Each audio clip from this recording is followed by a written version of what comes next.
most people think of Joan of Arc, the image that springs to mind is a teenage girl in polished armor, charging into battle, proclaiming her divine mission, and ultimately perishing in flames. She's often reduced to a simplistic caricature, a rare woman in war, a mystic who heard voices, and a martyr who was burned alive. But the real Joan of Arc, or Jehanne la Pucelle as she called herself, is far more fascinating, complicated, and human than the legends suggest. This is the story of the young peasant-turned-saint who wasn't quite as poor as you think, who may have been more mascot than military genius, and who ultimately paid the highest price not just for her faith, but also for her clothing. Not really Joan of Arc. Let's begin with her name. The world knows her as Joan of Arc, but she never called herself that. She was French after all, and Joan is an English version of her real name, Jehanne. To her contemporaries, she was Jehanne la Pucelle, which means Jehanne the Maid, a title emphasizing her virginity and spiritual purity, qualities that made her believable as God's chosen messenger. But what about the Ark? Did she hail from a place called Arc? Not exactly. Her father came from Arc-en-Barrois, and his surname Dark was attached to him, not his daughter. In those days, surnames didn't always pass automatically to women. Jehanne herself was born in Domremy, a small village in northeastern France. Technically, she might have been known as Jehanne of Domremy, but let's be honest, Joan of Domremy just doesn't have the same epic ring. History, with its fondness for dramatic titles, stuck with Arc. The voices, divine command, or medical condition? One of the most famous aspects of Joan's life is her claim to hear voices. To her, they were the voices of saints, Saint Michael, Saint Catherine, and Saint Margaret, directly guiding her toward her divine mission, liberating France from English domination. In her own time, however, hearing disembodied voices was a dangerous thing.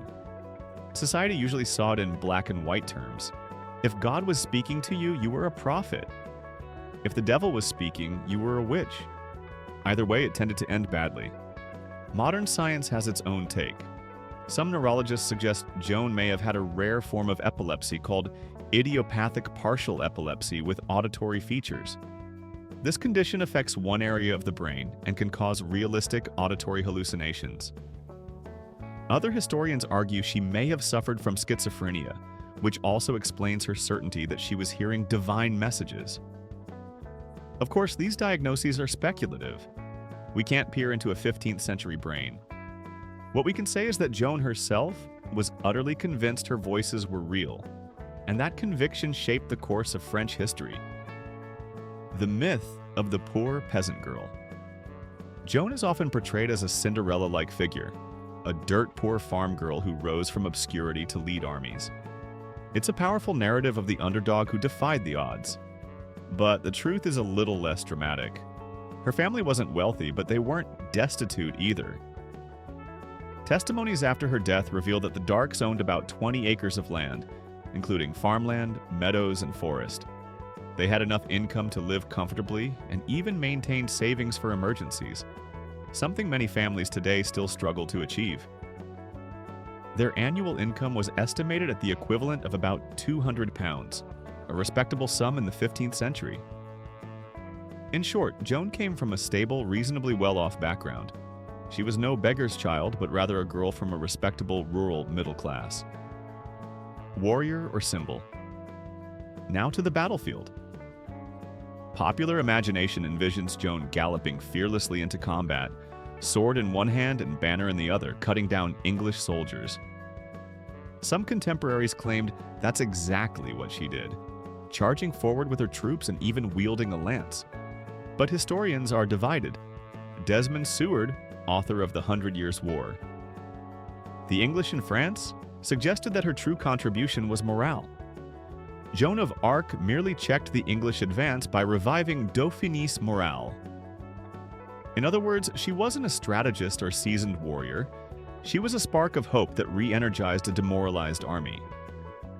French historian Edouard Perroy went further, describing her as more of a figurehead than a fighter. She urged soldiers on, relayed advice she claimed came from her voices, and appeared at critical moments to rally the troops. That interpretation makes sense. After all, Joan wasn't a trained commander. She was a teenage girl who had never held a military position before. Her influence was less about tactics and more about inspiration. And in the chaos of the 100 Years' War, inspiration mattered. A teenager in armor? It's easy to forget that Joan was barely more than a child during her extraordinary rise. She was just 16 when she first made the journey to Chinon to meet Charles of Valois, the future King Charles VII. She insisted that God had chosen her to lead France to victory. Unsurprisingly, her claim was met with skepticism, and she was initially sent away. But Joan was persistent. She returned at 17 and finally secured an audience with Charles. Whatever she said convinced him enough to take a chance on her. He gave her armor, a sword, and a horse, and sent her to the front lines. The fact that Charles entrusted her with a command, despite her youth and lack of military experience, speaks to her charisma and determination. She wasn't just a teenager playing dress-up. She carried herself with such conviction that hardened men of war took her seriously. The clothing that condemned her. Joan's downfall was as much about politics and perception as it was about faith. After being captured in 1430, she was put on trial by the English. The charges included witchcraft, heresy, and, perhaps most absurdly by modern standards, cross-dressing. During her imprisonment, she was forced to sign a confession recanting her visions and pledging to stop wearing men's clothing. For a while, this spared her execution, sentencing her instead to life imprisonment. But Joan soon returned to wearing men's clothes. She told interrogators it was practical. It helped her ward off harassment and sexual assault by guards. She also retracted her denial of her visions, insisting that her voices had never deceived her. That was enough to seal her fate.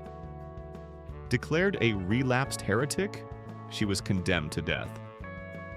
On May 30th, 1431, at just 19 years old, Joan of Arc was burned at the stake.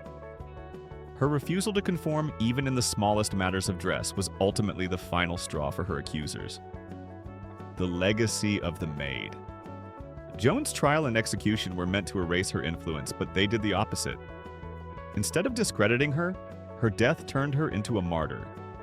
Decades later, her conviction was overturned, and centuries after that, she was canonized as a saint by the Catholic Church.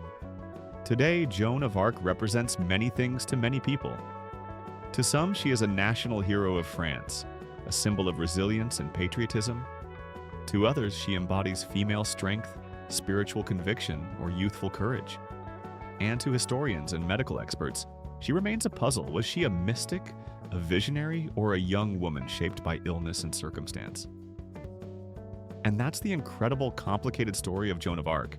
If you enjoyed this dive into history, don't forget to hit that like button, subscribe for more fascinating stories from the past, and tap the notification bell so you never miss a new video. Got thoughts on Joan? Visionary saint, misunderstood teen, or somewhere in between? Drop your take in the comments below. I'd love to hear it. Thanks for watching, and I'll see you in the next one.